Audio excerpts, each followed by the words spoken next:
खबर उन्नाव से है। उत्तर प्रदेश के 8 वर्ष पूरे होने पर उन्नाव के निराला प्रेक्षागृह में 3 दिवसीय यूपी भारत का ग्रोथ इंजन कार्यक्रम का आयोजन किया गया। कार्यक्रम में पशुधन मंत्री धर्मपाल सिंह मुख्य अतिथि रहे। विकास भवन सभागार में आयोजित विशेष बैठक में मंत्री ने सरकार की उपलब्धियां गिनाई। उन्होंने कहा, योगी आदित्यनाथ के नेतृत्व में यूपी ने ग्रोथ इंजन के रूप में पहचान बनाई है। प्रदेश ने निवेश, इंफ्रास्ट्रक्चर, कृषि, पशुपालन में प्रगति की है। जी, आज योगी सरकार के 8 वर्ष पूरे हुए हैं। 8 वर्ष बेमिसाल। 8 वर्ष में जो उपलब्धियां योगी सरकार ने की हैं उनमें प्रेस नोट हम आपको दे ही देंगे, लेकिन वो कुछ खास बातों पर फोकस करना चाहेंगे। सबसे पहले उत्तर प्रदेश में इन 8 सालों में कानून व्यवस्था बेहतर हुई है। आम नागरिक निर्भय होकर अपना काम करने लगा है। उससे अपराधियों से वो भयमुक्त हो चुका है और अपराधी भयग्रस्त होकर अपराध करना भूल चुके हैं। आज चारों ओर कानून का राज है, इसलिए विकास भी हो रहा है और सुरक्षित भी है। हम विकास में माननीय प्रधानमंत्री नरेंद्र मोदी जी ने कहा कि किसान की आय दोगुनी हो, इसके लिए सिंचाई के प्रबंध भी किए गए और अभी तक नहरों की सिंचाई माफ़ थी, अब ट्यूबवेल, निजी ट्यूबवेल की भी सिंचाई माफ़ करने का काम कर दिया गया है। बिजली के बिल माफ़ कर दिए गए हैं। दूसरा, एमएसएमई में भी एक जिला एक उत्पाद में नए नए रोजगार उपलब्ध हो रहे हैं। यहाँ उन्नाव जनपद में गंगा एक्सप्रेस वे के साथ कुछ ऐसे काम किए गए हैं जो लोगों को रोजगार भी देने का काम होगा और उनसे आय भी बढ़ेगी। तो इस तरीके से उन्नाव ज़िले में बहुत ऐसा फोकस किया गया है जिसमें स्वास्थ्य, शिक्षा, सुरक्षा और भी अन्य विकास के काम यहाँ उन्नाव के किए गए हैं। आज इन उपलब्धियों को हमने बताने का काम किया है क्योंकि उत्तर प्रदेश विकास की ओर में आगे बढ़ रहा है और सड़कें, विकास का पैमाना सड़कें होती हैं। आज उत्तर प्रदेश में हाईवे नहीं, एक्सप्रेस वे बन रहे हैं। हर जगह आपके उन्नाव के पास में भी गंगा एक्सप्रेस वे निकल रहा है। इससे दिल्ली और प्रयागराज की दूरी बहुत कम हो जाएगी। तो हम एक्सप्रेस बनाने का काम कर रहे हैं। बुंदेलखंड में भी एक्सप्रेस वे बन रहे हैं। तो अभी एक्सप्रेस वे की लंबाई भी बहुत आगे जाकर बढ़ी है। तो उत्तर प्रदेश में एक्सप्रेस वे बनाकर उत्तर प्रदेश ग्रोथ इंजन का काम कर रहा है। तो इन योजनाओं को लेकर हम आगे बढ़ें। स्वास्थ्य में भी तमाम हर जगह दवाएं उपलब्ध हैं।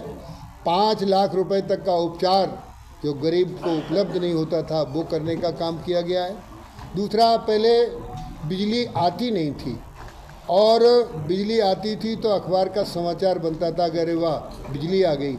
अब कभी थोड़ी बहुत बिजली चली जाती है तब मीडिया में छपती है कि आज बिजली चली गई। आज गांव को 18.5 घंटे बिजली दी जा रही है। तहसील स्तर पर 22.5 घंटे बिजली दी जा रही है और जिला मुख्यालयों पर 24 घंटे बिजली दी जा रही है।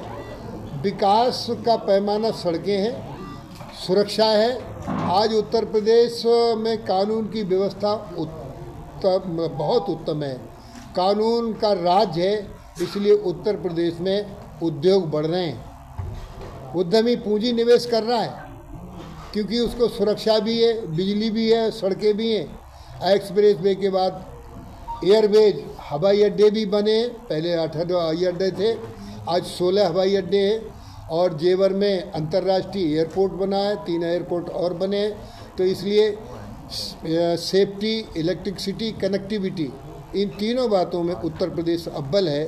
और आज हम उत्तर प्रदेश के जो योगी सरकार के और मोदी जी के जो कामों के 8 साल हुए हैं। मित्रों, इन सब बातों के साथ एक बात मैं और कहना चाहूँगा। इस समय देश में और प्रदेश में राजनीति का स्वर्णिम युग है। ऐसा युग आने वाला नहीं। क्यों? देश के प्रधानमंत्री माननीय नरेंद्र मोदी जी कर्म योगी हैं। उत्तर प्रदेश के मुख्यमंत्री माननीय योगी आदित्यनाथ जी जन्म योगी हैं। एक कर्म योगी और एक जन्म योगी। ये योगियों की सरकार है, भोगियों की नहीं। ये पहला अवसर है उत्तर प्रदेश में। अयोध्या में श्री राम का राम जन्मभूमि का मंदिर पूरा हुआ। प्रयागराज में जो 66 करोड़ जनता ने देश और विदेश से आकर कुंभ में डुबकी लगाकर पुण्य अर्जित करने का काम किया है। 66 करोड़ आबादी एशिया की नहीं है और इससे प्रयागराज से, इस कुंभ से 6 प्रपथ नए विकसित हुए। जो पर्यटक बाहर से आया वो प्रयागराज से अयोध्या गया, प्रयागराज से गोरखपुर गया, प्रयागराज से काशी गया, प्रयागराज से विंध्याचल गया, प्रयागराज से चित्रकूट गया, प्रयागराज से मथुरा गया। इस तरीके से बहुत प्रपथ विकसित हुए और इससे 3 लाख करोड़ जो है 3 लाख करोड़ रुपए का लाभ उत्तर प्रदेश को हुआ है। तो इस तरीके से हम आगे बढ़ रहे हैं। जो विकास, सुरक्षा और आध्यात्मिक पर्यटन में ये सरकार बहुत आगे बढ़ी है, जिससे संपूर्ण विकास हो रहा है। मित्रों, भारतीय सभ्यता आस्था पर टिकी है। आस्थावान पुरुष, उसकी इच्छा शक्ति स्ट्रांग होती है और स्ट्रांग इच्छा शक्ति वाला ही व्यक्ति तमाम योजनाओं को लेकर आगे बढ़ने का काम कर रहा है। तो आज उत्तर प्रदेश की जनता निर्भय होकर काम कर रही है, इसलिए हम विकास में आगे बढ़ रहे हैं। उन्नाव से दैनिक भास्कर के लिए विकास जायसवाल की रिपोर्ट।